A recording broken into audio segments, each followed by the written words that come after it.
Right.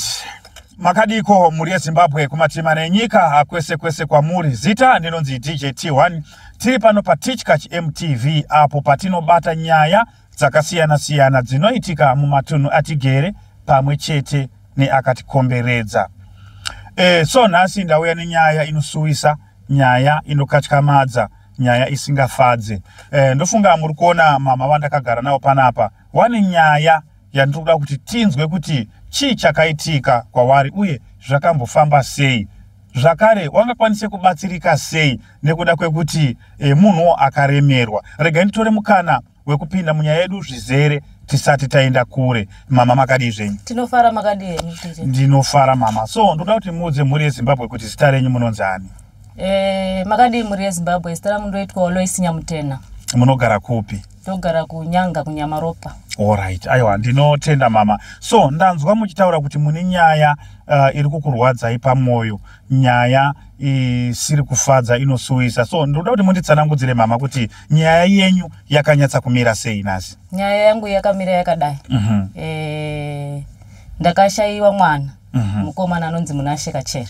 Okay. Aigara nagogo wake kumusha iko kuNyanga kuNyamaropa ikoko. Gogo wachitsanangura unongoti mwana wakanga wachida kwenda unowacha kurwizi. Wati mwana chifanofamba. Mwana afanofamba pawakada kudai ukia ndo wachicheuka ndo pakana mwana pasisini. Panguwa iyoyo wakatanga kumbotsvaga wari wega uchitsvaga ndo pawazoudza wamwe kuti ndashaiwa mwana. Washaiwa wadaro batsirana wani wamwe di kuchitsvaga mwana. Saka pakazongoita wana vechikoro vakasangana nani nevamwe mai vane mwana. Saka mwana wamai ivava ndiye akabvunza kuti ko muri kuenda kupi neMunashe mwana wa mbuya agodhi akati ndiri kuenda kunopa gogo wacho ugadheni. Okay. Saka umwe mwana anga aripo pa next door ana zvakabvunza asi akasvika omba achinzwa nyaya yekuti Munashe haasi kuonekwa. Okay. Ndo pakanzi vakatona mama wacho amuti Munashe haasi kuonekwa, Munashe tamuona ana mai ana mainingi. Okay. Saka nyaya yabva yatoendeswa kupolisi. Yaendeswa kupolisi, polisi vayambobatawo payakabata vayazopindira maCID ekuNyanga. MaCID apindira nyaya wakatomboferefetawo munhu iye akatorwa akaendwa naye. Asi watora munhu iye waenda naye wakagara naye wachipota wachiuya kumba wachimbosecha wachingoti chichi. Saka munhu wakazongosvika pakumuburitsa pasina kana feedback wakatipa kuti asiri ane mwana here kana kuti zvakafambawo sei. Okay. Zvakaitika musi wa3 October last year kusvika namanje. Alright. Mwana inga akura sei? Mwana anga ine 2 years 2 months. 2 years 2 months. Kumanaka. Imimi ndimi amai wacho wemwana? Ndini amai wacho nyakubereka chai. Alright mama. Saka so imimi mwana ashayikwa saizvozvo menye mamuendesa kwagogo menge baba wariko here kumba? Baba takasiyana. Akasiyana. Asi makavaudzawo here kuti mwana akashayikwa? Ndakavaudza. Iwo wakati wokudii? Kuvaudza kwatakaita havanawo action yawakatora yekuti kana kumba wakauya kuzonzwawo kuti zvamira sei. Waingokomunicata nababa wangu pafoni tichingotaura pafoni zviri zvepafoni.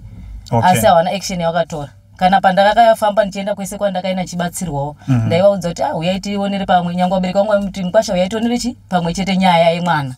Asi havana kukwanisa kuita action iyoyo. Alright. Saka inini samai nekurwadziwa nekuzvara nanhasi ndiri kungori pakushungurudzika.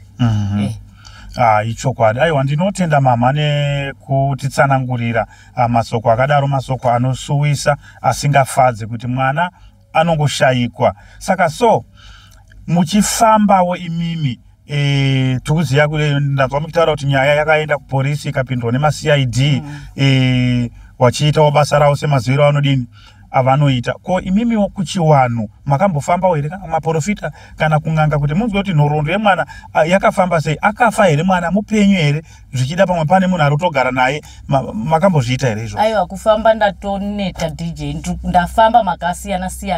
Maunonzwa kuti apaenda ndichingoenda kwakasiyana. But munoziva wabatsira unotaura zvakasiyana. Ndizvozvo. Umwe anokuti mwana wako mupenyu, umwe anokuti mwana akafa, umwe anoti mwana wakatengeswa, umwe anoti mwana ari kutochengetwa ariko. Saka ndingori munhu ndiri kungorarama mukunetseka. Saka chiri kuitika ndechekuti nyangwe ukanzwa kuti apa pane munhu zvazvino vamwe vari kuda mari, asi inini mari yekuti ndichaita izvo handina. Saka ndakungoda vanondibatsira kuti ndinyatsoziva chokwadi kuti mwana wangu ari papi. Mupenyu here? Mupenyu here zvakadii nyangwe asiri mupenyu ndoda kuona nekuziva. saka hamuna kuzombonzwa nhoroondo yekuti kana kunzi mwana akafa kana kuti pane mwana amboonekwa akafa amazvi hazvina kumbobvira zvaitika. Aiwa nhoroondo kubva Oktoba yatina kumbonzwa nhoroondo iyoyo. Saka ndinotenda mama, tinoziva kuti mhuri yeZimbabwe variko vari kukonai variko vakateerera.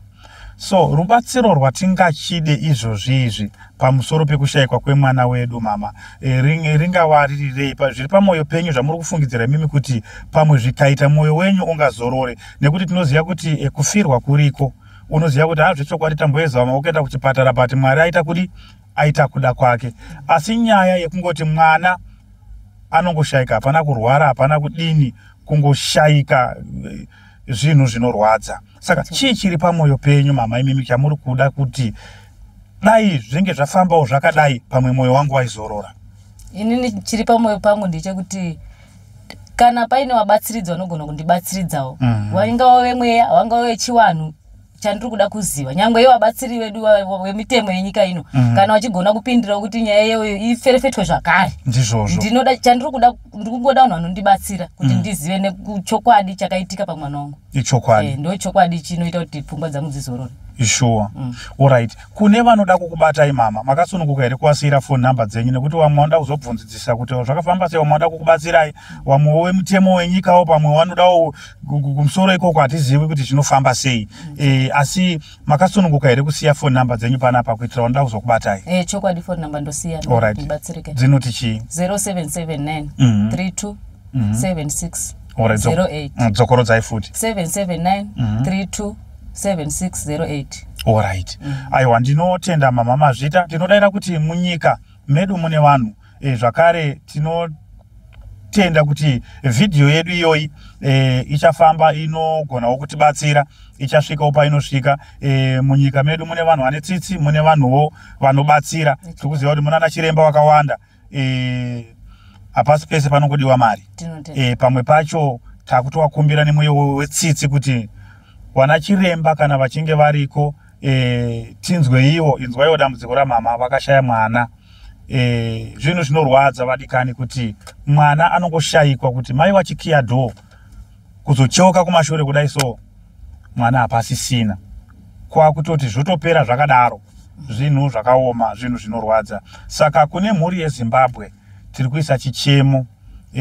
Mati mwana akashayikwa rini mama? Musi wa 3 October last year. Saka tane chizvo, tane gore. Arisati rasvika gore. Alright. Saka tiri kukumbirisa mhuri yeZimbabwe kuti ngatimirewo namai ava kuti tikwanise kubatsira kutsvaga mwana iyeye awanikwe. Kana akawanikwa akafa zviri nani, uziva kuti guva remwana wangu riri apo. Pane kumodzi mwana anongotsakatika kuita kungefanika zvakaoma. Ndinotenda mhuri yeZimbabwe. Thank you very much nekuramba muchitifollowa pano paTeachCatch MTV, apo patinobata nyaya dzakasiyana siyana dzinoitika mumatunhu atigere pamwe chete neakatikomberedza, dzinotyisa, dzinovhundutsa, dzinokatyamadza pamwe chete nedzinosetsa. Asi nhasi ndine nyaya inosuwisa. Ndinokumbira mhuri yeZimbabwe, ndakumbirisa kuti kana paine munhu ane ruzivo kuti amai ava tingawabatsire sei kuti nyaya iyi ibude pachena, ndiri kukumbira mwoyo wakadaro. Thank you very much. Ngatisangane zvakare muzvikamu zvinotevera. Mazvita. TeachCatch MTV inokupa nyaya dzakasiyana-siyana dzinoitika mumatunhu atigere neakatikomberedza, dzinotyisa, dzinovhundutsa, dzinokatyamadza pamwe chete nedzinosetsa. Kuti musarasikirwe nenyaya idzi, munoenda paYouTube channel yedu TeachCatch MTV, mondo subscribe ipapo, musakanganwe kulaika pamwe chete nekushare, musazokoshiwe kupfanya kabhatani ako ndokabheroka kuitira patinokanda chinopisa munoyeuchidzwa. TeachCatch MTV tinodzifamira.